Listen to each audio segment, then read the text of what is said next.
Thank you to Indeed for sponsoring my show. Attract, interview, and hire all in one place. Don't spend hours looking for candidates with the right skills. Start hiring now at Indeed.com/happy. Offer good for a limited time. Terms and conditions apply. Cost per application pricing not available for everyone.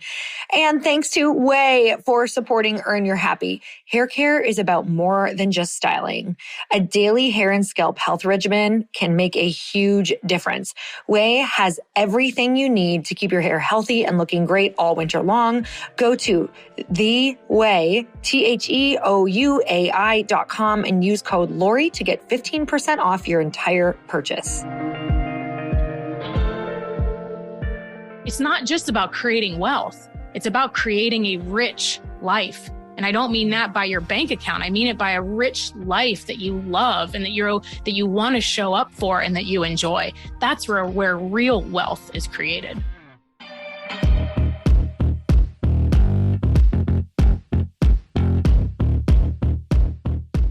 Hey everyone, welcome back to the show. Get excited because today is all about your money and finances. This guest is going to literally school you on everything that you need to know about it. Candy Valentino started her business at 19 years old with no degree, no corporate background, no money, and you guys, listen to this one, no internet. Remember that? She successfully started, scaled, and sold businesses in service, retail, e-commerce, and product manufacturing, in addition to creating a vast real estate portfolio as a flipper and investor. You guys, Candy is a friend of Chris and I's, and she is so much fun to talk to because her portfolio of things that she's done is so diverse. So you can imagine the wealth of knowledge that you are about to dive into today. And at the age of 26, Candy founded a nonprofit charity. And through her success in business, she bought and donated a building to that organization. Since then, they saved thousands of lives, and Candy has been actively involved, personally raising millions for the charity. And during the last 2.5 decades as an entrepreneur, she's been named Top Business Leaders 40 Under 40, Top 50 Women in Business, 10 People Making a Difference, Top 10 Business Consultants by Yahoo Finance, and was the youngest female to receive the Governor's Award in Entrepreneurship in Pennsylvania. You guys, I'm so excited because Candy is releasing her first book of a multi-book series, Wealth Habits. And that's what we're talking about today. So we're going to talk to you about the 6 ordinary steps to achieve extraordinary financial freedom. You guys, anybody can learn about this. Even if this is not your strength, even if normally you hate numbers, if you get like all freaked out talking about money, I am telling you, listen to this podcast and you're going to want to get this book. Let's get started.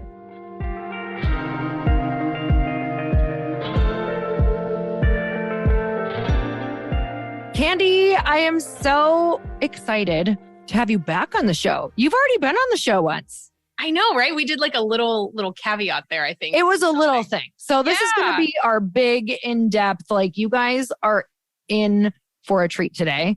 Candy, you have been in the entrepreneur investing.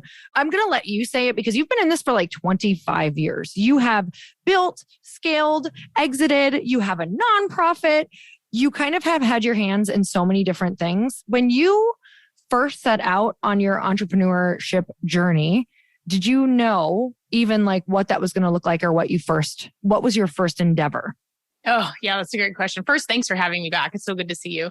And I think the interesting thing was no matter what I was doing, I knew that it was going to be great, right? Like I knew that it might change, it might evolve, but I knew that going in, that this was going to be hard. I was going to try to figure it out, but eventually I'd find my way.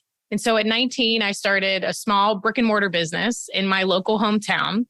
And I had a SBA loan and a 6-week run rate to figure it out. And prior to that, I grew up in a trailer in a really small town and had 2 teenage parents, blue collar. My dad was a mechanic. My mom cleaned houses. And I just saw people working really, really hard. And so I thought, maybe I want to do the college route because my parents didn't do that. And I'd be the first in my whole family on both sides to do college. And I was in my first couple classes and there was a professor in there talking about business. Now, just a little bit of backstory. I was dropped off at my dad's auto mechanic shop from the time I was 5 until I was 16. So I didn't learn a sport or dance or anything like that. Like I learned business, basically. Yeah, I was working in his office, answering phones, just kind of picking up, because I think the interesting part about kids is I don't know who originated the saying, but things are caught, not taught. And that's literally been my life. I've caught that kind of entrepreneurship life from just watching my dad. And so fast forward to college, I was in this class and I said to the guy, I said, what business do you have, or what business are you in that, you're here? And he said, oh, I don't have a business. I teach here. This is my job. And I remember even in my 18-year-old brain at that point, I remember thinking, what are you going to teach me about business if you've never built one? Wow. And it was like a light switch. I think sometimes we always have those moments where there's just a light switch that goes off and it's just like, no more. So I walked out and I said, that's it. I'm going to start a small business. And so I was like, what can I do fast? Like, if you know me, it's like always like, I want to do it, speed of implementation, get it done. And so I saw that you could go for like 6 months and get a beauty license. So I went and learned how to do hair and nails and facials and all these things, and hurry up and got out, and then started my first spa when I was 19, before they were a thing, before all these med spas were around. I was the only one in like an hour and a half. So, and that just kind of started the life lessons that, as you know, we learn through building a business. And from there, obviously, multiple businesses and investing and everything kind of came from that first one. Oh my God. So you're 19 years old. I definitely was not starting businesses at 19. I was doing something a little different. But you said something. You said that you knew you would be great. What do you think that came from? I think it came from what I had already been through at that point in my life.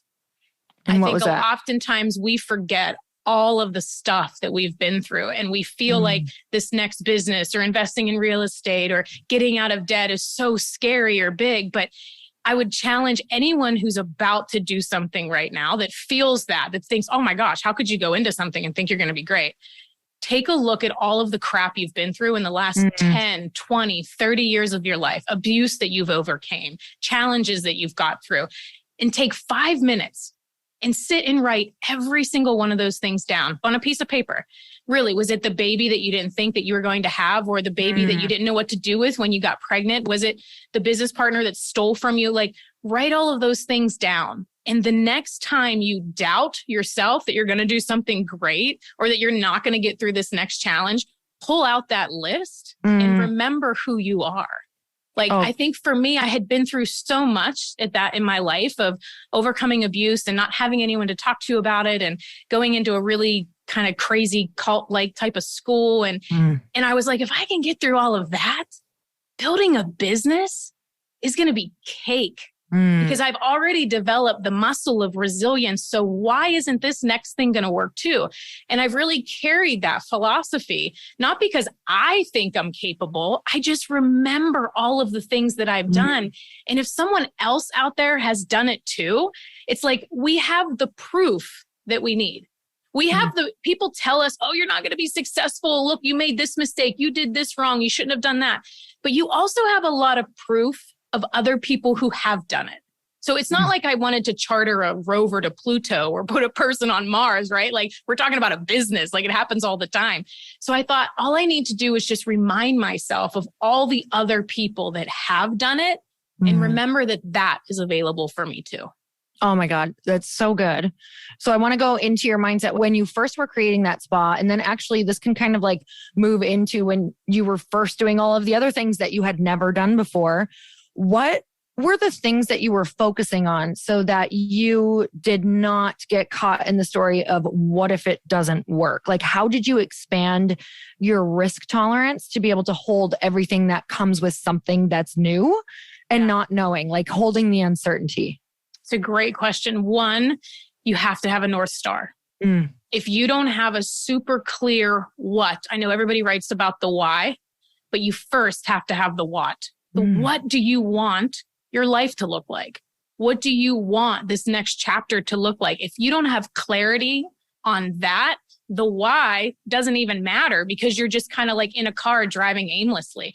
For me, the North Star was so clear that I wanted to be successful. I wanted to be independent. I didn't want to ever have to depend on anyone for money ever in my life. That was literally the choice that I made when I was 15, actually. It was the first time I wrote my first set of goals. And I was like, I want this by the time I'm 30, because 30 was so old when you're 15. Oh my God, I know. Looking back, I'm like, what? I know. I'm like, and so I just had that super clear, and it was pretty silly things, but in a 15-year-old's mind, the most expensive house I had known at the time was $300,000. So I was like, small town, right? So I was like, I want a $300,000 house. Like, I don't know what job I want, but I want to be important enough that my nameplate is on the door and I carry a briefcase and I wear a suit. 25 years later, I'm still wearing a suit. So it's a self-fulfilling prophecy. And the third was I wanted to be able to drive like a BMW or Mercedes, something like that, by the time I was 30. And that was my North Star. Very shallow goals at that point, right? But for a 15-year-old, those were big things.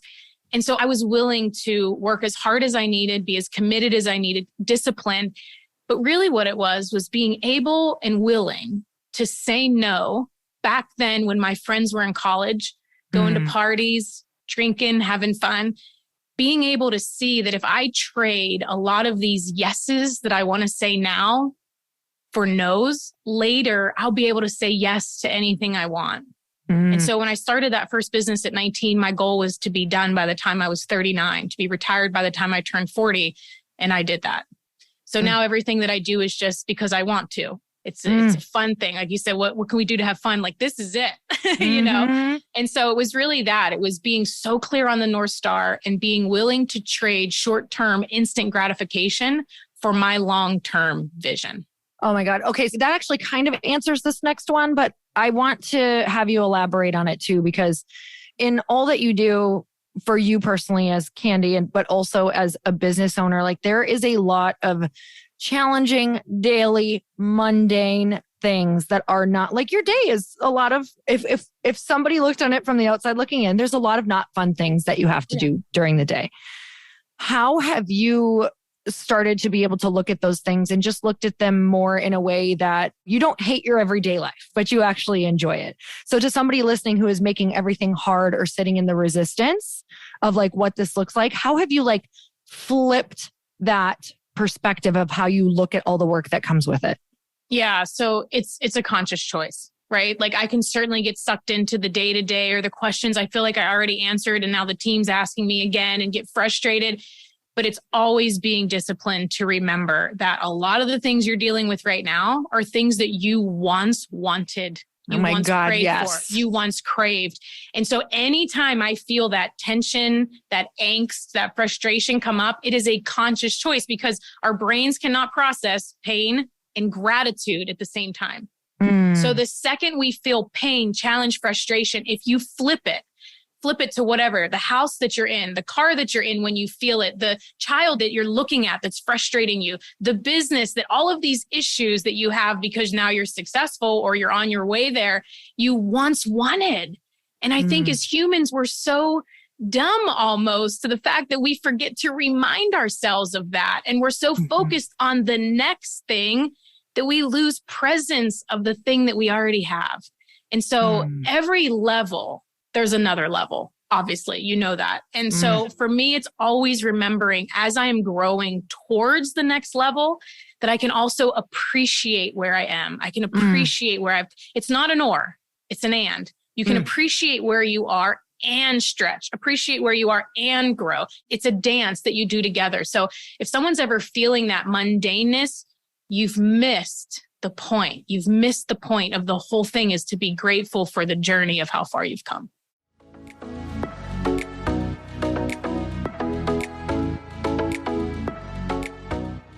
Okay, I want you to think about all of the times that you didn't shy away from challenges and you faced them head on and you did them.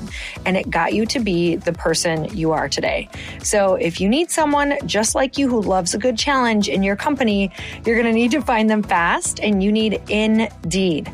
Indeed is the hiring platform where you can attract, interview, and hire all in one place.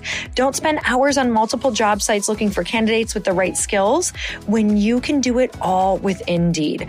Are you also impatient like me? Indeed's US data shows over 80% of Indeed employers find quality candidates whose resume on Indeed matches their job description the moment they sponsor a job. Indeed has a really amazing feature called screenings and assessments. This feature saves you so much time and brain space because Indeed does all the heavy lifting for you. With over 135 graded assessment tests to choose from, you can see your top talent's abilities in a flash. Indeed assessments can give you a window into how candidates will be on the job. So while you're talking with a candidate, you can focus on the human side of the interview. Join over 3 million businesses worldwide using Indeed to hire great talent fast. Indeed knows when you're growing your own business, you have to make every dollar count. That's why with Indeed, you only pay for quality applications that match your must-have job requirements.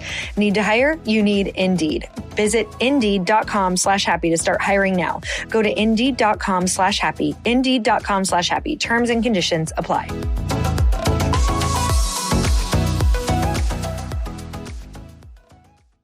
You know, I found myself the last 3 weeks saying, because I had a bunch of speaking things back to back, and I'm a homebody. I don't love to be away all the time. And I was like, girl, you once dreamed of people wanting you to speak. And so that helped. I mean, like, that's all I'm saying to myself right now is like, I get it. This was a dream. You're living in the dream right now. Yeah. And that has just changed everything for me. It's so funny how fast we forget that.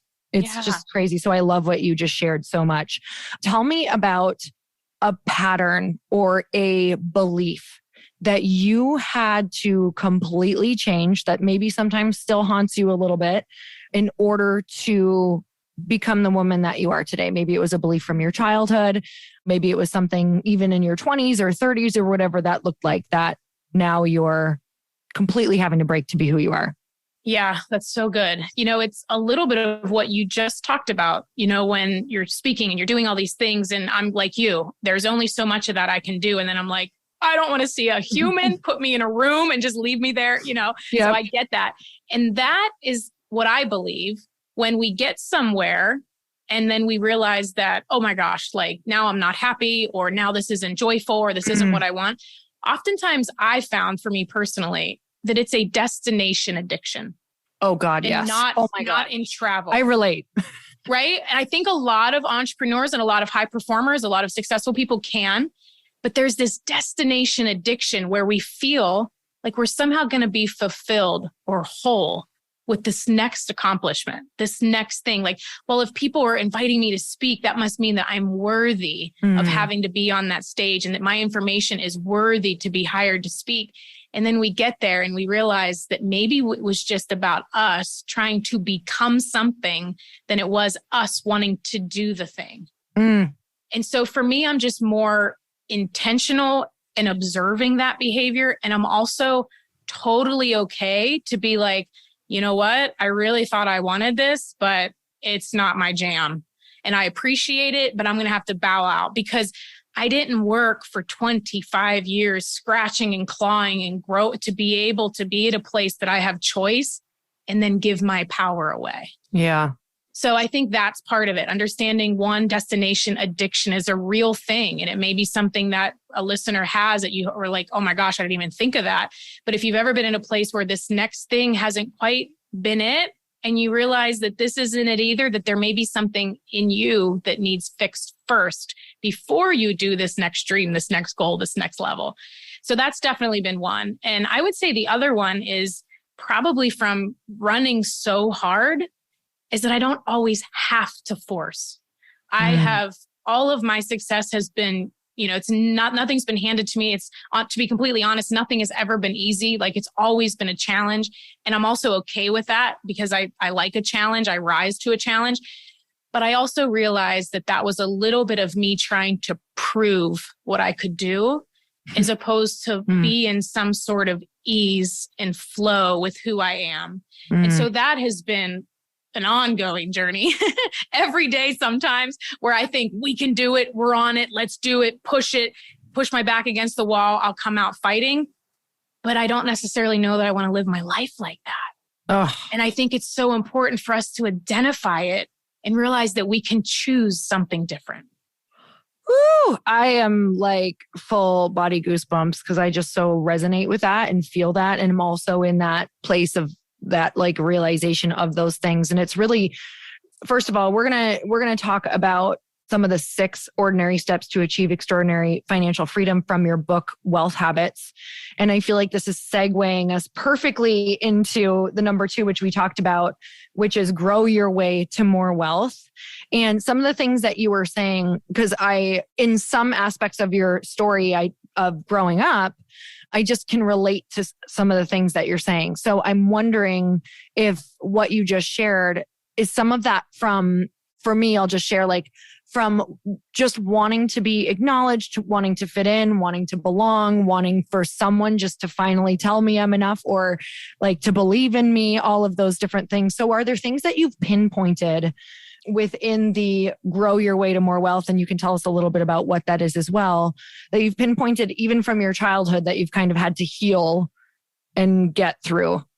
Oh yeah. I mean, I think we all do. It's just whether or not we all have acknowledged it yet. I think we all have things, even if we had the most epicuric, amazing, someone had a great childhood with no real issues, there are still patterns, things that we're taught, things that we catch, things that we're told that could be so insignificant in your parents' life of the day-to-day of just trying to make a family in a household and make things grow. But it might have been significant to the mind of the 7-year-old or the 9-year-old or the 13-year-old that heard it. And so for me, my dad was working his guts out as a 19-year-old kid that found out he was going to have a baby and just working so hard. And my mom was 16, had to drop out of 10th grade to have me. And so for us, it was more about survival. There wasn't a lot of intentional raising because my parents were damn kids themselves, right? So my dad was out working a lot. So no matter, I felt, not that this was intentional, he's a great man and one of my best friends, but it's one of the things where like he wasn't around. So I was always trying to do better but have the best grades and be able to like be the smartest person, the kindest person, the sweetest kid, the one that did everything in the garage before he had to ask, because I was trying to get recognized just as a child is trying to be recognized. So I think what happened was, as life was going on, a lot of those first things that I wanted to be successful in, I was still carrying that along because I wanted to be seen. And then the interesting thing, this is what's so funny, is once I started to be seen, I realized that I actually don't like that. I actually prefer being behind the scenes. Isn't that right? funny? Oh my God. Right. It's like when you want to be on stage and you're like, okay, I really want to just go home. Yeah, totally. So I think that those are all things we have to identify. I think it's also important to realize that it's not right or wrong. Right? Like, I think if you're a good human with good intention and good integrity, this doesn't make you wrong. It doesn't make you broken. It doesn't make you unworthy. It's just that maybe that there were people in your life that were doing the best they could with the information that they had, and they made some mistakes. You can either take those mistakes with you or you can fix them. I chose to just rip the Band-Aid off. It's kind of like Tony always talks about, you don't go in the garden and say, oh, there's no weeds. No, there's freaking weeds. Let's pull them out. I look at that as anything I've had to heal from. Like, okay, this makes sense why this happens. Okay, so let's fix that so that I don't continue to carry that along. And the reality is you still sometimes will carry it along. But it's identifying it as you go, right? I think we had a little bit of a similar with Christian and church and school and stuff. There's a lot of crap that you have to heal from when you're in a very controlled environment, right? Why do you think probably one of the reasons why my goal was I don't want to ever have to need anyone for money ever again, right? No matter what, because no one is going to tell me what to wear, what to say, how I should act, right? And it's so you almost like have to go to such an extreme to get through that. And then you're operating as an extreme and you realize at some point, wait a minute, I don't have to operate as an extreme anymore because I do have control. I do create my own path. I don't have to run from anything. I can actually be right here and I'm safe. And I think that that's been the greatest shift for me, is realizing that I no longer have to run from anything, but I get to run towards whatever I want. And that is a list that is endless for anybody that's listening.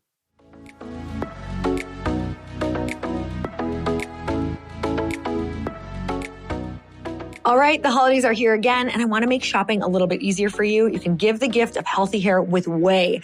My hairstylist tells me all the time about how important your shampoo and conditioner are for creating a strong foundation for healthy hair. And Ouai's Detox Shampoo cleanses product buildup, hard water deposits, which I can tell you a few things about living in Arizona, you guys, dirt, oil, and other impurities. It's completely free of sulfates and parabens, which is my favorite thing about this shampoo, and it's safe for all hair types, including color-treated hair, keratin-treated hair, and Brazilian blowouts. And I especially love that it's so great with my hair extensions as well. The leave-in conditioner is also great for all hair types, helping with frizz, tangles, flyaways, and breakage. And it protects your hair for heat up to 450 degrees. And you know we're going to be curling our hair a lot this holiday season. So with the Ouai Better Together kit, you can get the full-size leave-in conditioner and the full-size detox shampoo for just $40, which is perfect for gifting it to yourself. And I just want to add, these bottles are so cute and chic. They look so good in my bathroom. And I love how soft and just like sleek my hair feels. Discover all of the ways to share joy this holiday season. Go to theouai.com and use code Lori and get 15% off your entire purchase. That's 15% off your entire order at theouai.com, code Lori.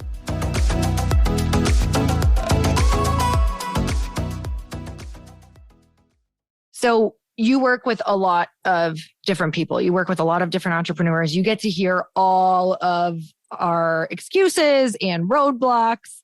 What are some of the things that people are carrying that you find is like taking up the most bandwidth and causing them to not have energy or the space, or them like tripping themselves up thinking that they need something else when they don't? What are the things that are taking up the most space that you can see right away that you're like, if you would just set that down, you could move forward? Ego. So many entrepreneurs carry around ego that they have to know all the answers, or they don't want to ask for help, or, you know, even the ego of like, I can figure this out. Like, it started to be a badge of honor that we can figure this out. Like, we don't need to ask for help. And that started to be a little bit of a badge of honor. I heard people say like, well, I can figure anything out. Yeah, you can, and you will, but there's also an easier way to be able to get the resources that you need, the mentors that you need, get in the rooms that you need to get into. And these aren't things that you need to ask for. These are things you can pay for, right? And so I think ego is the big. It's also the things that keep people in businesses longer than they need to, because they're afraid to fail. They're afraid to look stupid. They're afraid that someone's going to be like, you didn't try, or that idea was dumb, or you should have hired a different team, or you should have, right? Like, so I think people get ego in the way.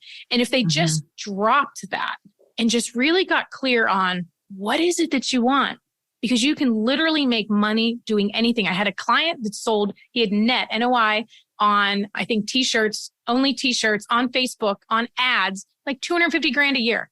Wow. Net on Facebook ads. He never left his house. He was a big hippie. Like, so love that. Like, you got to know what you want and understand that you can monetize pretty much anything that you choose to do with integrity and doing it well. But I think that that's the big thing. Like, drop the ego at the door. What can we learn? Because sometimes too, a business isn't just to monetize. Sometimes it's actually to make you grow. It's to make you learn. It's to make you understand maybe one of those paths. I think businesses are I don't know. Obviously I love business, but I think it's also one of those things that you really get to learn a lot about people's garbage because of how they actually operate in business, what their roadblocks are, what they typically want to give up on. And anytime they want to give up, it's because they just haven't asked. They haven't asked the right person. They haven't asked for the right help. And I think that's all ego that comes in the way. Oh, it's so good. And sometimes people can be like, I don't have an ego, but it can come in the form of fear. Like you're literally just afraid. Like exactly like what you explained.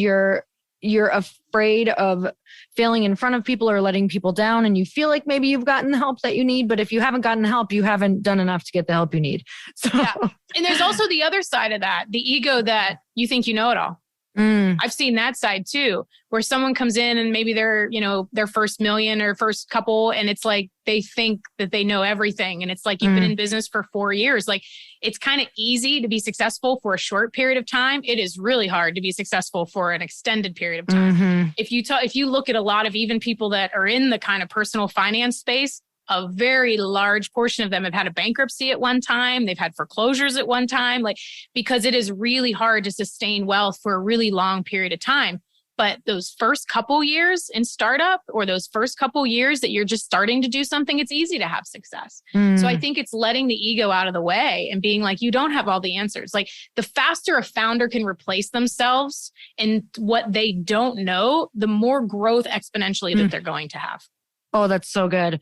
Let's talk about sustaining business quick. What are some of the things that you are always looking out for? Because the world changes so fast, and maybe whatever business you're in quite a few different businesses. So how do you kind of look ahead and say, here's how I know if I'm going to pivot, or this is when I know I'm supposed to pivot? Like, what are some of the things and signs that you look for in businesses to know that it's time to pivot in order to be more sustainable in business? Yeah, so it's a great question. And I think that there's two things. One, it's always in the data and the numbers. So the data and the numbers tell you everything. It's making sure that you're not ignoring them. That's what most entrepreneurs, they don't understand business finance, so they ignore it. The only thing, if I've ever been good at anything, it's actually just understanding patterns. It's really just seeing like patterns, charts, understanding kind of like cyclical markets, and just knowing that every single time there's a really big push up, there's going to be a little bit of a pullback. But if you sustain throughout and you're smart with what you invest, you're smart with the businesses that you're in. And I personally always love kind of a more recession-proof business. I don't normally get into these quick flash in the pan type of like, oh, this is the new hot thing. And maybe it's cost me some money, right? Because I don't get into too many things that are too high risk. But it also, when you don't have someone to fall back on, you are way more cautious, because the one driving thread is to never need anyone for money, right? So I'm normally looking at simplistic business models, somebody that can explain it on the back of a napkin, a super simplistic business model, something that takes little innovation, so you don't have to recreate the wheel, because it is always easier to go into an industry, a market, or even a business that you buy and make it better than it is to start something from the ground up, because you lose so much time in those building years. But to go in and buy a company that already has some like systems and processes in place, it's really easy to pour gasoline on that. You can market it better. You can create better teams. You can create better systems. So I like to look at a simplistic business model, something that's a little more recession proof, that has stood the test of time, that no matter what chart you look at, okay, these have always kind of been needed, like storage sheds and rental properties and laundry mats and, all of those types of things that don't really require a lot of innovation. The other way is always identifying, like right now, people are talking about possibly a recession, right? Whether or not, whatever that's happening, you hear both sides, and we don't have to debate that. The thing to know though, is that anytime there's an economic downturn, the one thing that there is coming is opportunity. There is an opportunity to double down and to make more money. Anytime we've come out of a recession, when I did the research for the book, we looked at 40 years. We did the largest study. Anytime you come out of a recession, there are more wealthy people created. The middle class is what goes to almost nothing. People are either completely broke or they come out ahead on the other side. And so just like in 2020, there were more billionaires created after 2020 than any other time in American history. And there's a reason for that, because those people that saw all of a sudden everything stopped, they started doubling down into airline stocks, Marriott stocks, including me, real estate, like all of those things. Like you could see, oh my gosh, like I didn't have enough. I wanted more money. That was my problem then, was I wanted more to buy more, right? Because you could see it. And I think that's for sustainability, is it's playing the long game. This instant gratification stuff is what's going to trip you up. It's what can you sustain for 10, 20, 40 years? What are you okay doing for that length of time? So that even if you go into a company and build it to exit, which is every company I ever do, I build it to exit it. If for some reason it doesn't get acquired, did you just spend 5 years of your life doing something that you hated? Like that's not a great way to live. So it's not just about creating wealth. It's about creating a rich life. And I don't mean that by your bank account. I mean it by a rich life that you love and that you want to show up for and that you enjoy. That's where real wealth is created. Okay, so I think we had just gone into that, but I want to make sure for earning your way there, are there other points that you want to share on that? Yeah. So business is simple, right? You either increase sales or decrease expenses. Personal finance is the same way. You either make more money or you spend less money. That's it. And when we take everything that everybody says and we boil it down, that's business 101 fundamentals. So if you want to earn more money, you're either looking at, do you have more time that you are consuming, meaning consuming social media, consuming TV, consuming podcasts, consuming whatever, or do you have more time to create another business, to create another revenue stream, to be a freelancer on Fiverr? Like there is endless ways that people can earn more money. And the way to know if you need to earn more money or if you need to save more money is by doing this very quick litmus test. Any listener that is listening now, if I told you the only way, which this isn't the case, but I'm going to say it for this scenario, if there's only one way to build wealth and you need to start investing 20% of your income right now into diversified investing, and you said, oh my gosh, Candy, there's no way I can do 20% of my income every single month after month, you're overspending.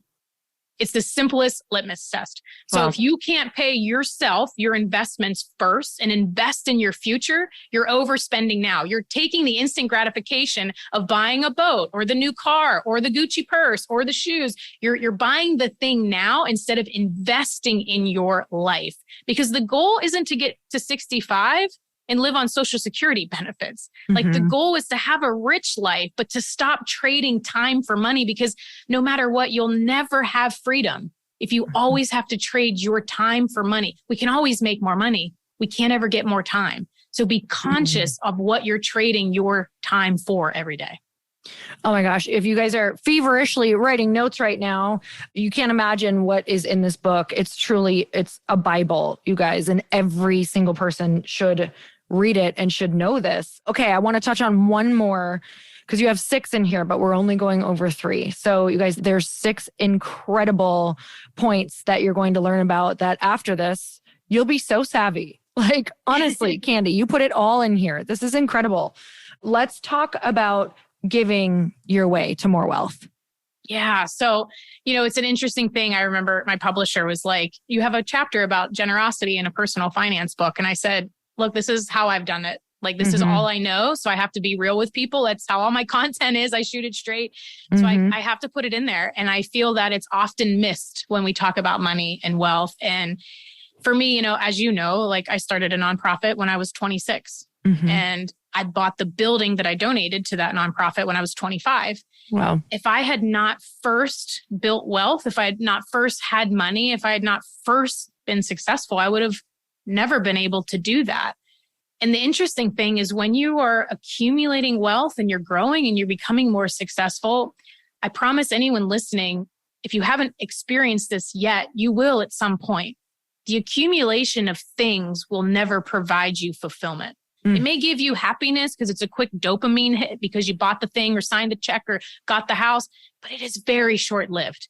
I know there's so many things, and I've learned this. There's so many things I bought that were super awesome in the moment.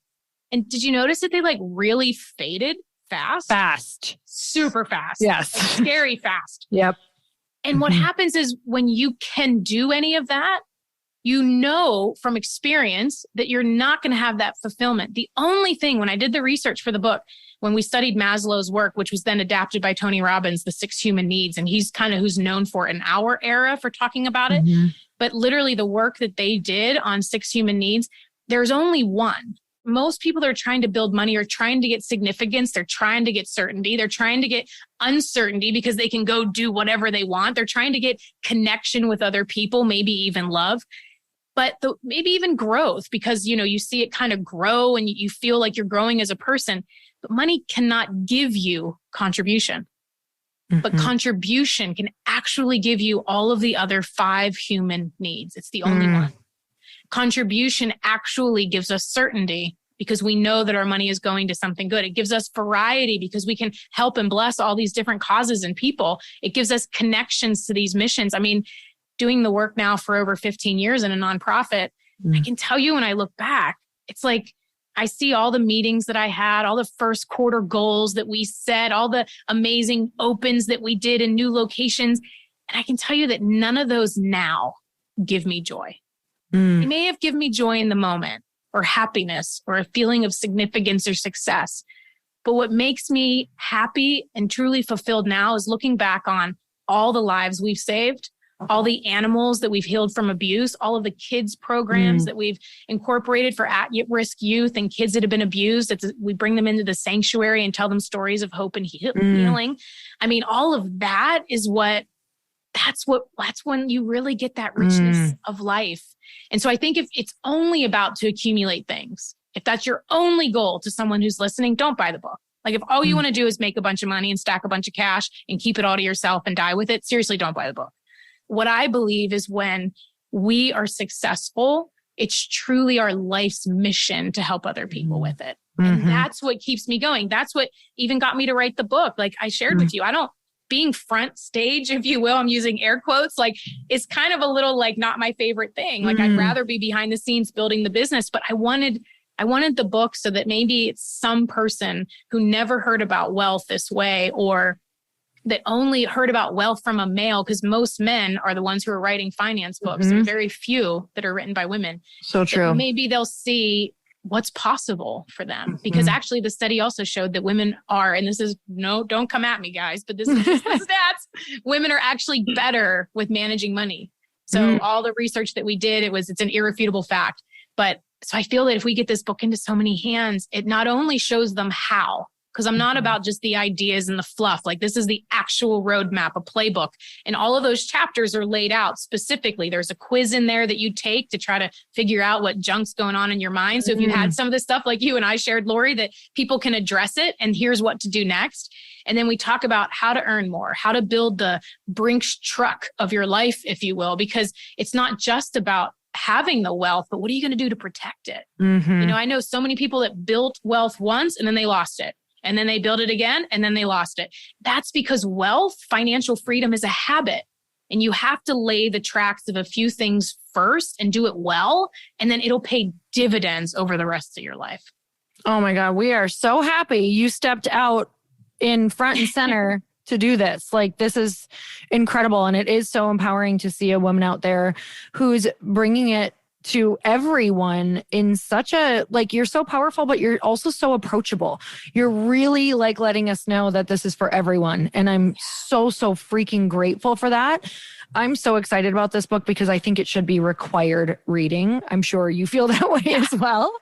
So you guys, definitely, this is going to be the holidays are coming up. This is literally going to be such an incredible gift for people as well. First, you gift it to yourself because that's important, and then gift it to someone else too. So Candy, you have some really cool stuff if people pre-order right now. I'm going to let you share how exciting this is. You do not want to miss this. So what are you doing for people who go and pre-order your book right now? So anyone that orders the book, you will get a free ticket to join us live from wherever you are in the world. Jamie Kern-Lima, Amy Lacey, Amy Porterfield. We've got a friend of mine from HGTV, Nicole Curtis. We're all going to be there just doing the premier wealth event for women, talking about how to invest, what you do with your money, how to build a business, all of that. So you'll get a free ticket to join us. It's on November 10th and 11th. But here's what I want to just make sure everyone knows, because we hear money and we hear wealth and we hear about businesses. And, sometimes people hear a little snapshot of my story and they think, oh my gosh, I can't do that. Or I can't do what Lori does, or I can't do what those women do. Wealth is not as complicated as a lot of the things that you've already accomplished in your life. When you pull out the sheet that we talked about in the very beginning of this episode and you review all of the stuff that you've been through, you'll realize that these 6 ordinary things, they're ordinary. Like, nothing about me is extraordinary. I've had a very ordinary, often boring, sometimes things that I've done to get financial freedom. So none of these things are tough. They're all written really simple because that's how I communicate with not having a doctorate degree or whatever in communication. Same, girl. Very simple. Like, let's just see, how can we make it easy? But it's a lot of the things that the experts may not be willing to tell you, because if they basically don't make you understand it. It's then you have to pay them to continually understand how to build wealth. This is your roadmap, and it's done in a very simplistic way that anybody can build. So I just encourage anyone to take advantage of it. We're donating. I'm not getting a dime. This is why the other reason why I feel okay to promote the book is because I'm not making a dime on it. All proceeds are being donated to charity. So buy the book. All the proceeds will go to Heal Animal Rescue and a bunch of other charities that we're working with. All right, Candy, that is so freaking exciting. So where can they go to get the book? Anywhere books are sold, Amazon, Barnes & Noble. You can upload a copy of your receipt or your order confirmation at wealthhabitsbook.com, and you'll get the free ticket to the event. We have a bunch of other bonuses on there too, but the event is going to be epic. So if you get it now, as soon as this airs, hopefully you'll be able to snag one of those tickets and join the party because it's going to be a good one. Oh my God, I am dying. I like that event that you put together, all my favorite speakers. You guys you seriously don't want to miss this. And it is all of my favorite people who I love learning from. Yeah. So definitely go grab the book and pre-order. And also we're going to do a book giveaway. So the first 10 people who share this on stories with the book link, I'm going to send you a free Wealth Habits book from Candy. So the first 10 people with the book link who tag her and myself, I'm going to send you a book. Okay. And I'll sign it. And oh my God, and Candy's going to sign it too. This just got way more exciting. Okay. Any last things that you want to share, Candy? No, I just want to thank you, Lori, for having me on the show and for also being so open with how your whole process has been. I remember watching stories of you years ago, sitting in California, writing your book, going, oh my God, am I ever going to do it? Oh. And I remember thinking those same thoughts when I was writing this book, like, oh my gosh, it's not just me. And I think it's so important that we share that information with people so that people don't think that they're alone. If I did not know that you were thinking those same things, I would have thought something was wrong or broken with me in my process. And so just thank you for always just the way that you show up. I know that your audience is just as grateful for you as I am. Oh my gosh, all the feels. And we can't do it alone. We need all of these moments. So I'm so glad that you shared everything today because there's someone that you just made it really possible for and you just normalized the journey. So thank you so much again. And you guys definitely, it's such a gift for our guest because she just poured into you for you to give her a shout out, share the book just for the sake of sharing something that's going to change lives. Give her a tag, let her know what this podcast did for you. And until next time, everyone, earn your happy. Bye-bye.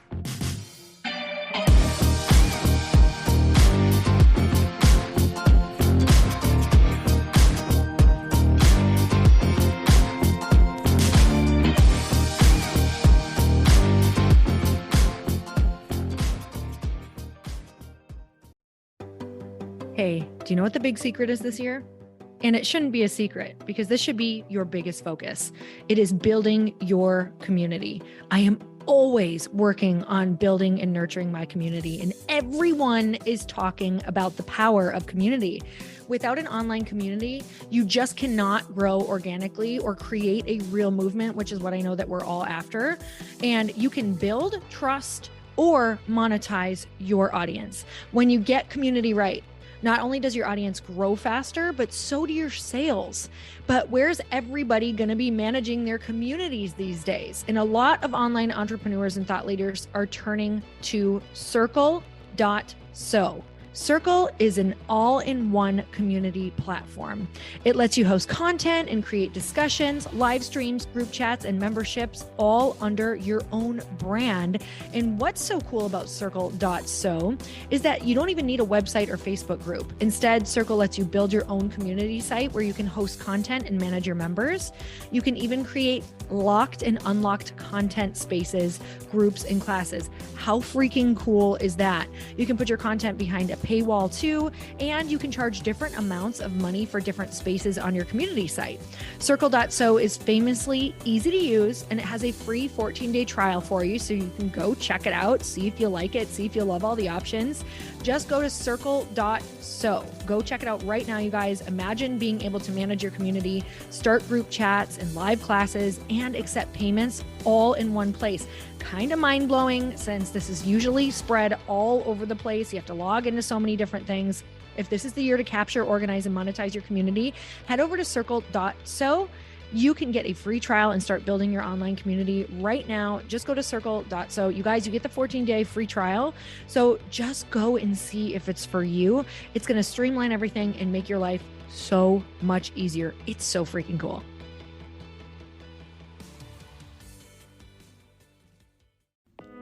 Hey all, I'm so excited to share with you, Earn Your Happy is now part of Growth Day Podcast Network. A bunch of us are coming together to bring more growth to the world and support shows and brands that we truly believe in.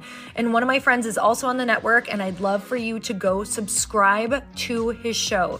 You guys, Trent Shelton has the most incredible podcast. It's called Straight Up with Trent Shelton, and it's going to remind you that you are built for this. I have heard Trent speak in person multiple times. I've listened to his podcast a ton. He's coming on the show, and I literally cannot wait because this man just spits straight fire. It is like truth that goes to your core and makes you take action right away. If you want one of those podcasts that when you're just out on a walk, you can't help but want to start running and run through a wall in your life, this is the show to go listen to. So you guys, make sure that you go subscribe to the show, Straight Up with Trent Shelton. You're going to love it.